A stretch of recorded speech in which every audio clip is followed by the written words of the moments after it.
Lecture number 4 में हमने पढ़ा था क्लोनिंग वेक्टर के बारे में। हमने बात किया था कि एक क्लोनिंग वेक्टर के पास कौन कौन से फीचर होने चाहिए, मतलब ओरी पॉइंट होना चाहिए, सिलेक्टेबल मार्कर होना चाहिए, है ना, क्लोनिंग साइट होना चाहिए, ये हमने पढ़ा था, है ना। बट हमने पीवाईक्यू नहीं किया था, तो आज कर लेते हैं और थोड़ा थोड़ा रिवाइज भी कर लेंगे इस चक्कर में। क्या है भाई, देखो, why it is essential to have a selectable marker in a cloning vector. इन्होंने बोला,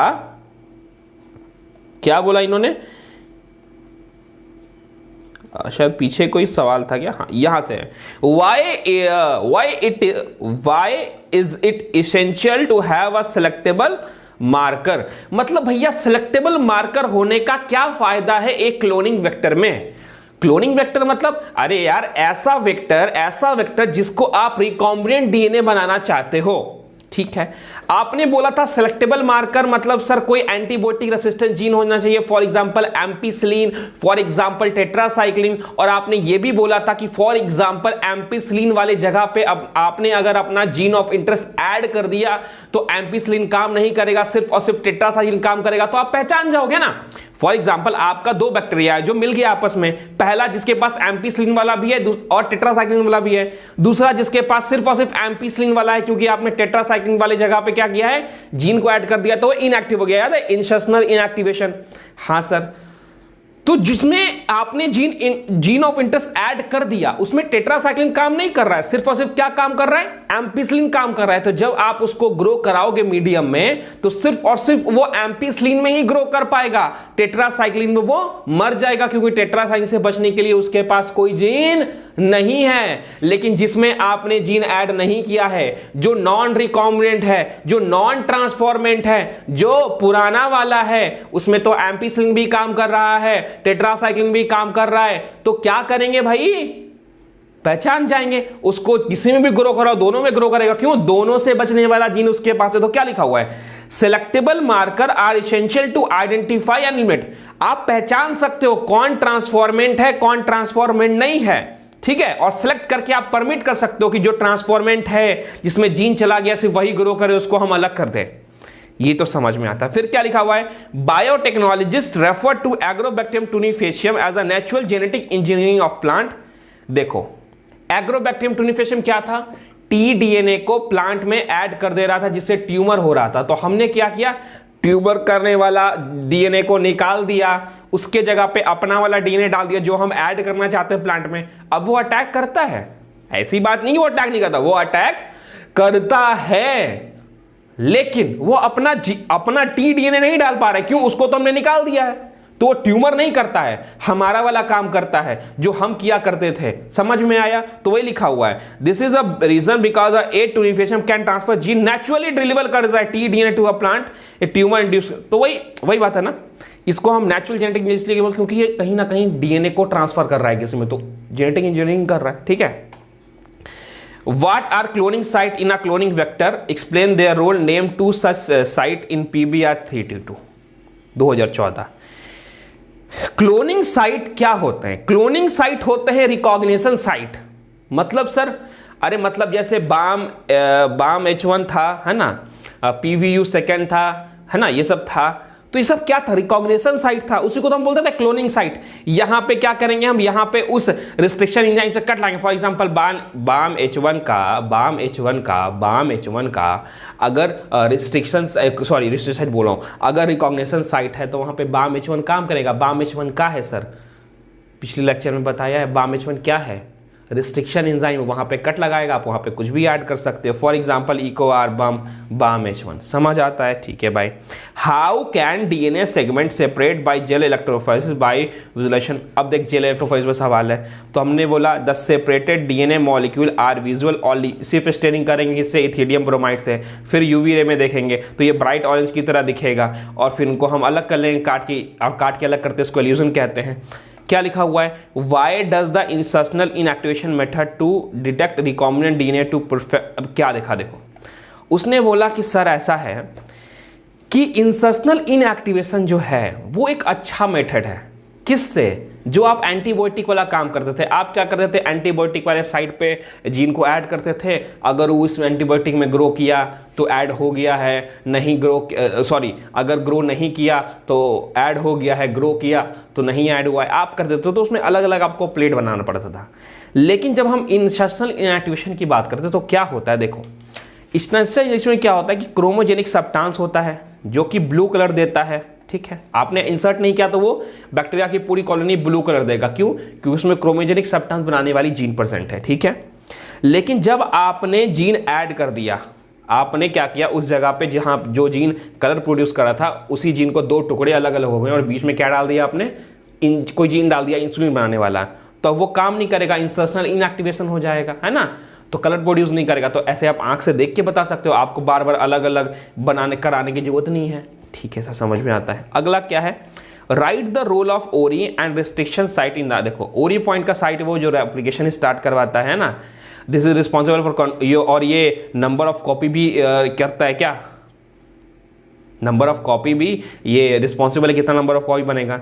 restriction sites is a site of ligation of, देखो रिस्ट्रिक्शन साइट वो जगह है जहां पे आप अपना एलियन डीएनए या फॉरेन डीएनए ऐड करोगे, है ना। बेसिकली हम कहां ऐड करते हैं, एंटीबायोटिक वाले साइट पे ऐड करते हैं ताकि हमको पहचानने में आसानी हो।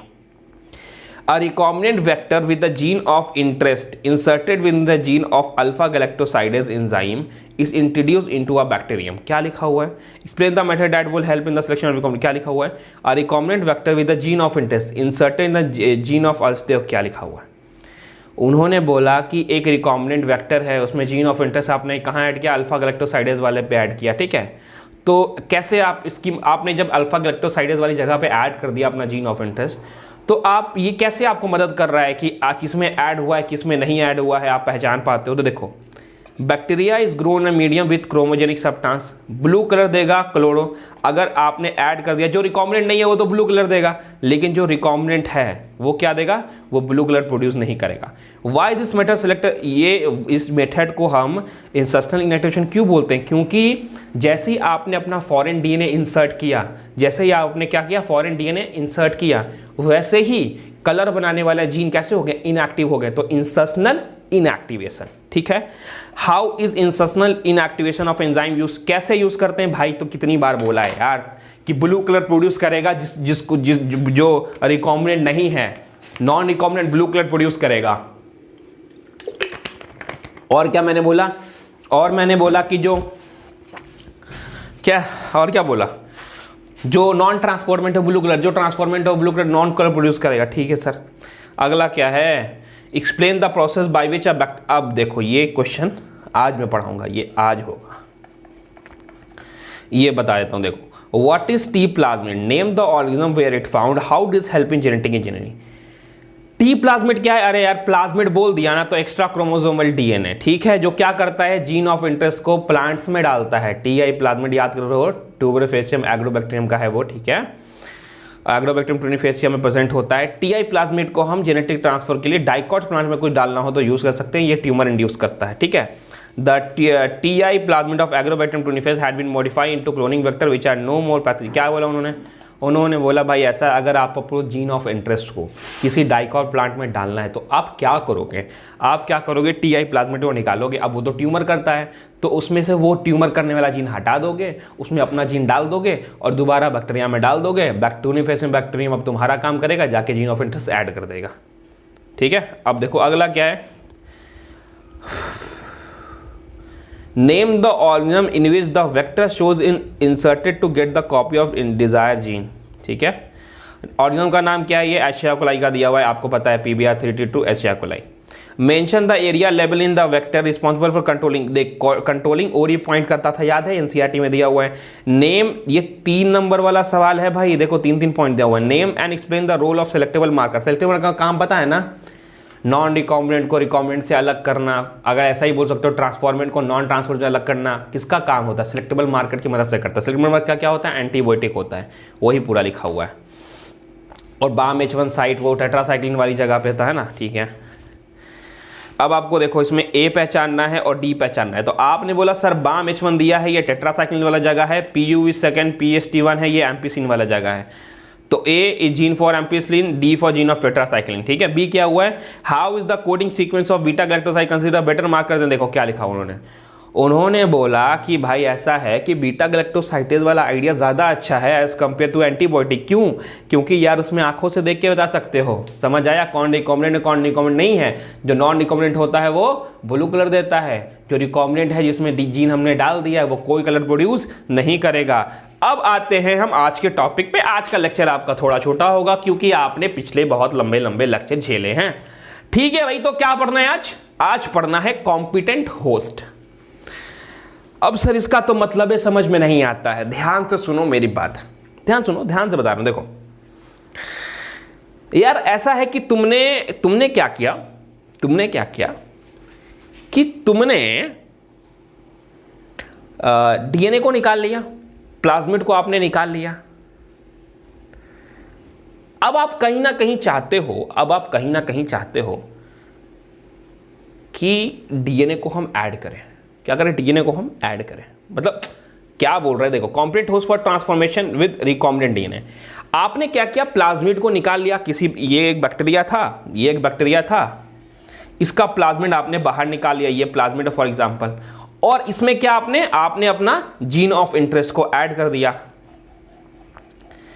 अब सवाल यह है कि इसको दोबारा इस बैक्टीरिया में डालना है। हाँ सर डालना तो है, और हमने पढ़ा है कि बैक्टीरिया के पास सेल वॉल हुए हैं, सेल मेम्ब्रेन होता है, करेक्ट? हाँ सर ये तो पता है, बैक्टीरिया के पास सेल वॉल भी होता है, सेल मेम्ब्रेन भी होता है। मतलब ये जो प्लाज्मिड है जो कि अब क्या हो चुका है, रिकॉम्बिनेंट डीएनए हो चुका है, आरडीएनए जिसको बोलते हो, आरडीएनए हो चुका है, रिकॉम्बिनेंट डीएनए हो चुका है, क्योंकि इसमें अपने जीन ऑफ इंटरेस्ट को ऐड कर दिया है। हाँ सर मान तो गए।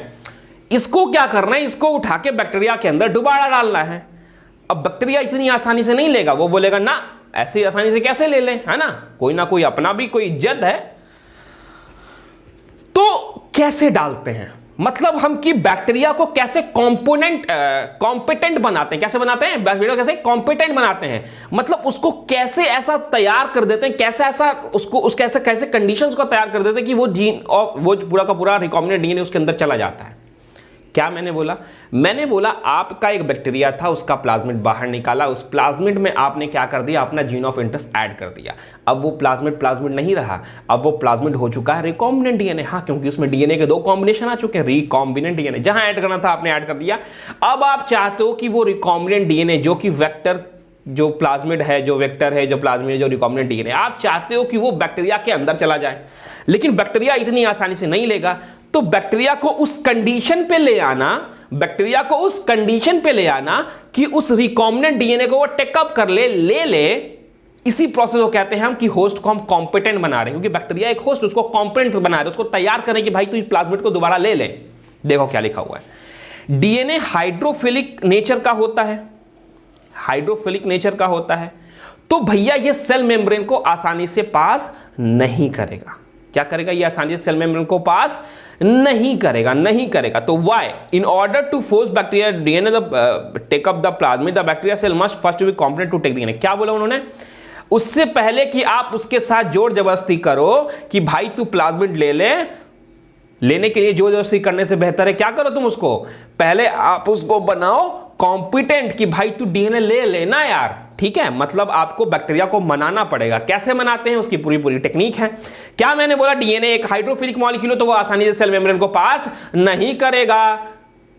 तो in order to force bacteria to, आप डायरेक्टली इंजेक्ट करने से बेहतर है आप क्या करोगे, आप बैक्टीरिया को कॉम्पिटेंट बनाओगे कि भाई तू ले डीएनए वाला ले ले, ये प्लाज्मिड अपने अंदर ले ले। कैसे बनाओगे, तो हम क्या करते हैं कि उसको बैक्टीरिया जो है उसको ट्रीट करते हैं with a divalent cation. This is done by treating them with a specific concentration of divalent cation, जैसे कैल्शियम का यूज करते हैं। अब जब हम डाइवेलेंट या कैल्शियम का यूज करते हैं तो बैक्टीरिया को आ जाता है लालच। क्या आ जाता है, लालच आ जाता है। उस चक्कर में उसकी जो सेल वॉल के पोर है ना थोड़े से बड़े हो जाएंगे, और जैसे ही सेल वॉल का पोर बड़ा होगा वैसे ही हम क्या करेंगे, अपना प्लाज्मिड बैक्टीरिया में डाल देंगे। तो अब प्लाज्मिड कहां आ चुका है, सेल वॉल और सेल मेम्ब्रेन के बीच में आ चुका है। क्या देखा, देखो कैसे सेल वॉल क्रॉस किया, देखो वही लिखा हुआ है, this is done by treating with the specific concentration of divalent cation such as calcium which increase the efficiency with which DNA enter the bacterium through pore in their cell wall। क्या बोला उन्होंने, बोला कि भाई ऐसा है कि DNA hydrophilic nature का होता है। अब क्या हुआ, आपने प्लाज्मिड तो निकाल लिया बैक्टीरिया से, प्लाज्मिड निकाला तो उसमें आपने अपना जीन ऑफ इंटरेस्ट ऐड कर दिया, अब वो रिकॉम्बिनेंट डीएनए हो चुका है। अब उस रिकॉम्बिनेंट डीएनए को आप चाहते हो कि दोबारा बैक्टीरिया में चला जाए, बैक्टीरिया क्या है, होस्ट है, तो उसको वो चला जाए उसके लिए उसको कॉम्पिटेंट बनाना पड़ेगा। क्या करना पड़ेगा, कॉम्पिटेंट बनाना पड़ेगा। कॉम्पिटेंट बनाने के कुछ तरीके हैं, कॉम्पिटेंट बनाने के, बैक्टीरिया को कॉम्पिटेंट बनाने के कुछ तरीके हैं। क्या क्या तरीके हैं भाई, सबसे पहले आप क्या करोगे कि डाइवैलेंट केटायन जैसे कि कैल्शियम का यूज करोगे, जिसकी वजह से जो पोर्स हैं सेल वॉल के, जो सेल वॉल के पोर्स है ना, सबसे बार क्या होता है, सेल वॉल होता है, फिर अंदर सेल मेम्ब्रेन होता है, तो जो सेल वॉल के पोर्स है ना वो बड़े हो जाएंगे और उससे क्या होगा, वो रिकॉम्बिनेंट डीएनए इंटर हो जाएगा और वो सेल वॉल और सेल मेम्ब्रेन के बीच में आ जाएगा। सर ठीक है, मान लिया भाई, ठीक है। अब क्या हुआ, अब कंडीशन क्या है, देखो ये सेल वॉल है, ठीक है, और ये क्या है जी, सेल मेम्ब्रेन है, और आपका रिकॉम्बिनेंट डीएनए कहां आ चुका है भाई, यहां आ चुका है भाई।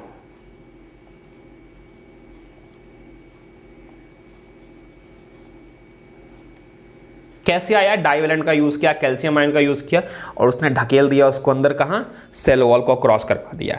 Recombinant DNA can then be forced into such cell by incubating the cell with recombinant DNA on ice following by the placing them briefly in 42 degree Celsius, 420 नहीं होगा, 4 degree Celsius, and then put back on the ice. क्या लिखा हुआ है देखो, अब क्या हुआ, अब आपको क्रॉस कराना है सेल मेम्ब्रेन को, तो कैसे क्रॉस कराएंगे भाई, ध्यान से सुनना। Recombinant DNA can then be forced into such cell by incubating the cell with recombinant DNA on ice followed by the placing. अब क्या हम हीट शॉक मेथड का यूज करते हैं, किसका यूज करते हैं, हीट एंड शॉक मेथड का यूज करते हैं। कैसे यूज करते हैं सर, तो सबसे पहले क्या करते हैं कि रिकॉम्बिनेंट डीएनए को सेल वॉल तक आ गया है, अब उसको सेल मेम्ब्रेन को क्रॉस कराना है, तो आप पता है क्या करोगे, आप हीट एंड शॉक मेथड का यूज करोगे। कैसे, आप क्या करोगे, बैक्टीरिया को एकाएक उठा के आइस में रख दोगे, आइस में मरेगा नहीं वो, इनएक्टिव, थोड़ा सा उसकी एक्टिविटी कम हो जाएगी, आपने उठा के आइस में रख दिया बैक्टीरिया को, और आइस में से जब आइस पूरा एकदम आइस ठंडा ठंडा हो गया, बैक्टीरिया निकाल के तुरंत उसको 42 डिग्री सेल्सियस में, अब बैक्टीरिया को लगा फटाक से गर्मी, एकदम से सोच रहे हो जज्बात बदल गए उसके, है ना, हालात बदल गए, जज्बात क्या, तुरंत आइस में था, उठाया उसके बाद 42 डिग्री सेल्सियस पे, तो हीट एंड शॉक मेथड। तो उससे क्या होगा, बैक्टीरिया के जो सेल वॉल के सेल मेम्ब्रेन के जो पोर हैं वो खुलेंगे और प्लाज्मिड सेल मेम्ब्रेन को क्रॉस करके डायरेक्ट अंदर, समझ में आया।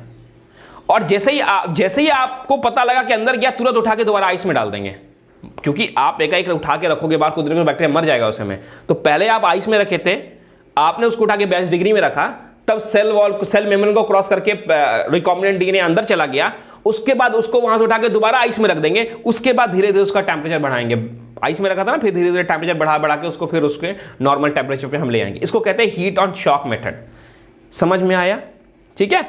अब सिर्फ ये एक तरीका नहीं है, ये दो तरीका जो आपने देखा ना, पहले के तरीके में आप सेल वॉल क्रॉस करा रहे हो, सेकेंड तरीके में सेल मेम्ब्रेन क्रॉस करा रहे हो। एक बार थोड़ा सा एक्सप्लेन कर देता हूं।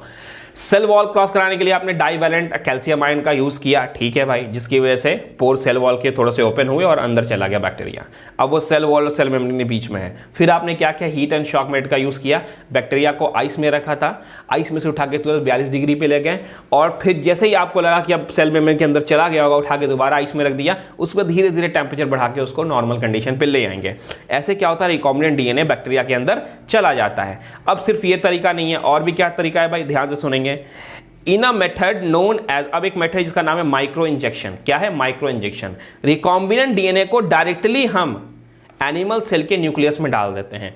माइक्रो इंजेक्शन में क्या करते हैं, हम रिकॉम्बिनेंट डीएनए लेते हैं, माइक्रो इंजेक्शन में रिकॉम्बिनेंट डीएनए को भरते हैं और डायरेक्टली हम किसमें, एनिमल सेल के न्यूक्लियस में इंजेक्ट कर देते हैं। वो सब हीट शॉक मेथड और डाइवैलेंट का यूज नहीं करते हैं, ठीक है। ये है suitable for animal cell. Plant cell के लिए एक सुटेबल मेथड ये भी है कि भाई हम क्या करते हैं, suitable for plant cells are bombard with cells, जो प्लांट है उसके ऊपर high velocity micro particle of gold and tungsten coated with DNA in a method called biologistic और जीन गन। हम क्या करते हैं, बायोलॉजिस्टिक या जीन गन कहते हैं इस टेक्निक को। फॉर एग्जाम्पल जीन गन ले लेते हैं, तो जीन गन लिया, उसमें क्या करते हैं, उससे क्या करते हैं कि गोल्ड और टंगस्टन में, गोल्ड और टंगस्टन को डीएनए से कोट कर देते हैं, रिकॉम्बिनेंट डीएनए से कोट कर देते हैं, कोटिंग कर देते हैं उससे, ठीक है, गोल्ड और टंगस्टन को। और उसके बाद उस प्लांट सेल पे जिसमें आपको डालना है उसके ऊपर बॉम्बार्ड कराते हैं, ठीक है, समझ में आया, छोटे छोटे पार्ट को बॉम्बार्ड कराते हैं तो वो अंदर चला जाता है। क्या लिखा है देखो, in another method suitable for plant है, cell are bombard, plant cell जिसमें आपको डालना है अपना recombinant DNA, cell are bombard with high velocity micro particle of gold और tungsten coated with DNA in a method known as biologistic और gene gun. समझ आया, चलो बहुत अच्छी बात है। एट द लास्ट मेथड क्या है, डिस अलार्म। अब याद है तुमको याद होगा लास्ट लेक्चर में मैंने रेट्रोवायरस के बारे में बात किया था, प्यूरिफेसियम एग्रोबैक्टीरियम के बारे में बात किया था। क्या बात किया था भाई, तो हमने ये बात किया था कि हम क्या कर सकते हैं कि जैसे रेट्रोवायरस है वो क्या करता है कि एनिमल सेल में ट्यूमर कैंसर करता है, कैंसर सेल में तब्दील करता है, क्या करता है वो अपना डीएनए जो है वो उस एनिमल सेल में डाल देता है। तो हम क्या करेंगे कि हम लेंगे रेट्रोवायरस को, रेट्रोवायरस का जो बीमारी करने वाला है, बीमारी करने वाला जो चीज़ है, जो डीएनए बीमारी करता है उसका, उस डीएनए को निकाल के फेंक देंगे, अपना डीएनए उसमें डाल देंगे। अब जब भी वो वायरस है जब भी अटैक करेगा तो वो हमारा वाला डीएनए उसमें डाल देगा। तो आपने क्या किया, पहले उसको ऐसा बनाया कि बीमारी ना करे, फिर उसमें आपने अपना डीएनए डाल दिया कि जाके मेरा डीएनए जाके डाल दे। तो उसका भी यूज़ कर सकते हो, है ना, एग्रोबैक्टीरियम टूनिफेसियम का यूज़ कर सकते हो प्लांट में डालने के लिए, रेट्रोवायरस का यूज़ कर सकते हो एनिमल में डालने को, वही दिखाओ देख। And the last method is disarm pathogen. Pathogen को क्या करो, पहले नॉन कारक बनाओ, मतलब ऐसा जो बीमारी ना करे, which when allowed to infect. अब उसके बाद आपने बोला सेल पे जाओ कि जाके इन्फेक्शन कर दे, ठीक है, इससे क्या होगा, रिकॉम्बिनेंट डीएनए होस्ट सेल पे ट्रांसफर हो जाएगा। Now then we have learn that about the tools of construction recombinant DNA, let us discuss the processing facilities recombinant DNA. समझ आया, अब आप समझिए कैसे रिकॉम्बिनेंट डीएनए को आप किस में डाल देते हो, करेक्ट।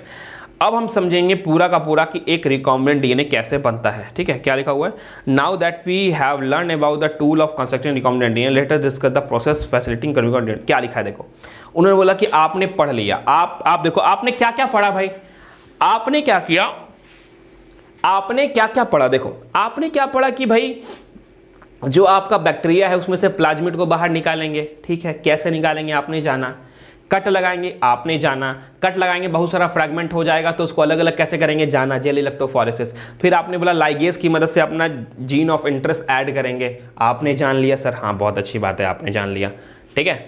और आपको पता है ना कि एक ही रजिस्ट्रेशन एंजाइम का यूज़ करते हैं, ठीक है सर आपने जान लिया, लाइगेज की मदद से एंटर कर दिया। और आपने आज जाना कि कैसे उस रिकॉम्बिनेंट डीएनए को हम बैक्टीरिया के अंदर डालते हैं, कैसे उसको कॉम्पोटेंट बनाते हैं। अब आपने बैक्टीरिया के अंदर डाल दिया है क्या रिकॉम्बिनेंट डीएनए, अब आप क्या चाहोगे, फॉर एग्जांपल आपने इंसुलिन बनाने वाला जीन उसके अंदर ऐड किया तो आप क्या चाहोगे, वो इंसुलिन बनाए, तो वो कैसे कैसे कैसे बड़े लेवल पे प्रोडक्शन करेगा, लार्ज स्केल पे प्रोडक्शन करेगा, कैसे करेगा, हम नेक्स्ट लेक्चर में जानेंगे, ठीक है। आज क्या देखो, बॉम्बार्ड विद हाई वेलोसिटी, याद है माइक्रो इंजेक्शन बोलते थे, क्या बोलते थे, बॉम्बार्डिंग बोलते थे, बायोलॉजिस्टिक या जीन गन बोलते थे, ठीक है। In micro injection DNA is bombard on target cell, DNA is placed, ठीक है। माइक्रो इंजेक्शन में क्या होता है, डीएनए इज डायरेक्टली इंजेक्टेड, हाँ ये होगा भाई, माइक्रो इंजेक्शन में तो ये होता है, to make cell complete 42 degree Celsius, right any 4 way using to introduce desirable DNA, कैसे याद देखो 4 वे मैंने बताया, डिस अलार्म पैथोजन याद है, रेट्रोवायरस और ये वाला, बायोलिस्टिक जीन गन वाला, माइक्रो इंजेक्शन वाला, और एक और था याद है डाईवेलेंट से करना है, उसके बाद फिर क्या करना है, हीट एंड शॉक मेथड देना है, ठीक है। Describe the characteristics that a cloning vector must process, cloning vector के पास must the characteristics that a cloning vector must possess, एक क्लोनिंग वेक्टर पर क्या क्या होना चाहिए आपको पता है, ओरी पॉइंट, सिलेक्टेबल मार्कर और रिकॉग्निशन साइट, मतलब cloning site. Why DNA can not pass through the cell membrane, cell क्योंकि हाइड्रोफिलिक होता है, एक्सप्लेन कैसे करते हैं तो भैया आपको पता है, डाईवेलेंट का यूज करेंगे, फिर हीट एंड शॉक मेथड देंगे। एक बहुत पीछे क्वेश्चन था ना जो गलती से आ गया था उधर, हाँ ये वाला आज वाला लिखा था देखो उधर, explain the process by which, कैसे करते हो यार, अब पॉइंट नंबर 7, इसका आंसर तुम खुद लिखोगे, चलो हमको नहीं बोलो तुम लोग कुछ। खत्म। आज का लेक्चर आपका यहीं समाप्त होता है। आपने आज बहुत अच्छे से पढ़ा। आपको क्या करना है, अब आपको यहां तक रिवीजन करके आना है, क्योंकि जो आपका नेक्स्ट लेक्चर होगा वो कुछ नहीं है भाई, वो कुछ नहीं है। वो जो नेक्स्ट लेक्चर है ना, हो सकता है कि 1 घंटा का हो, लेकिन मैं आपको सच बताता हूं, वो सिर्फ और सिर्फ पूरे चैप्टर का रिवीजन है।